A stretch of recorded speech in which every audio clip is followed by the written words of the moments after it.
Alors, bon, vous voyez ces produits dans les supermarchés avec les têtes de chef sur les emballages. On voit tous à peu près de qui on parle.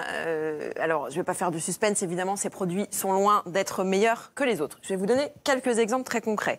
Le fleuron de canard de Joël Robuchon, le couscous de Michel Saran dans le TGV, c'est simple, il y a de l'huile de palme dans les deux.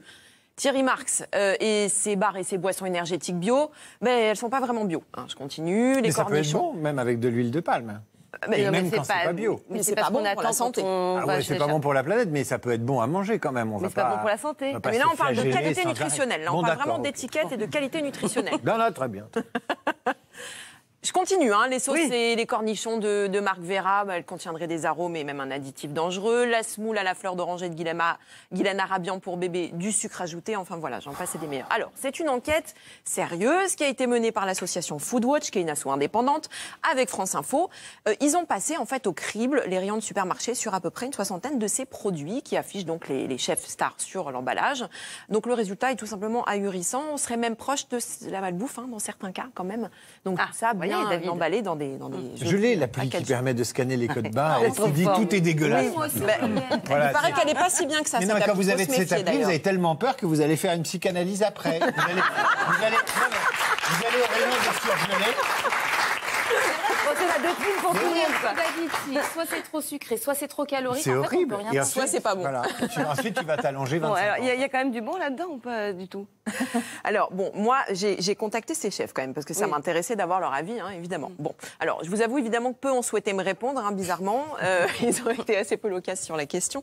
Mais ceux que j'ai eus, en tout cas Marc Vera, par exemple, alors lui, il m'a confié que certains additifs sont indispensables pour la conservation. Il me dit que s'il travaille avec la marque Jardin d'Orande depuis 15 ans, c'est dans le but d'améliorer la qualité des produits industriels. Et d'ailleurs, il m'a glissé être sur le point de signer une nouvelle collaboration avec une grosse marque de grande distribution. Guylaine Arabian, elle m'a répondu aussi. Alors elle m'a assuré vérifier toutes les recettes avec un diététicien pour enfants.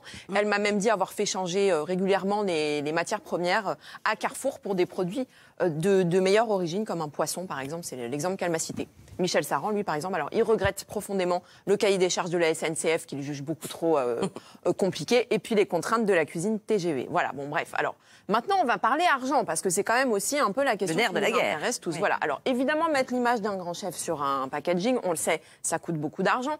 Donc, évidemment, ces produits, dans les rayons, sont vendus plus cher. Deux exemples. Le parmentier de canard de Joël Robuchon, il est 1,50 € plus cher que le parmentier classique de la même marque. Si on prend la semoule bébé de Guylaine Arabian, elle, au kilo, ça va être 2,40 € de plus qu'une semoule d'une marque classique. Voilà. Alors, les marques l'assument très bien, en fait. Chez Feed, par exemple, on reconnaît que la gamme de Thierry Marx est plus chère, mais on le justifie en disant que ce sont des ingrédients de très haute qualité qui composent ces produits. Alors, évidemment, vous me voyez venir sur la partie argent, la rémunération des chefs maintenant, parce que c'est aussi ça qu'on a envie de savoir. Alors, aucune info sur le sujet. Là, je leur ai tous posé la question. Aucun ne veut communiquer. L'argent fait partie des tabous. Oui, et puis il y aurait... Alors non, mais pour le coup, ce qui est pratique, c'est qu'ils invoquent une clause de confidentialité. Donc comme ça, au moins, c'est bien, on n'a pas à se prononcer sur la question. Ce qu'on sait, c'est qu'évidemment, ça leur apporte un joli petit pactole.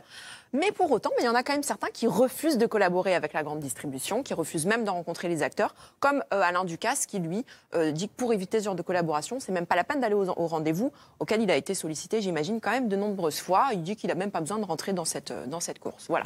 Pour résumer, un petit conseil, il faut vraiment regarder les étiquettes, ça c'est quand même le truc de base. Faut pas se fier aveuglément à la caution d'un chef étoilé parce qu'il est sur un emballage, ça veut pas dire que c'est meilleur. Et puis écoutez, j'ai envie de dire, à la limite, est-ce qu'on pourrait pas cuisiner nous-mêmes? Ce serait peut-être plus pratique. Tristan, si on rêve qu'on mange, ça veut dire quoi? Qu'on nourrit son esprit. D'accord. Ah voilà, c'est ce qu'on fait autour de la table. En tout cas, c'est ce qu'on essaye de faire. Merci beaucoup à tous. Vous restez avec nous dans un instant. On revient.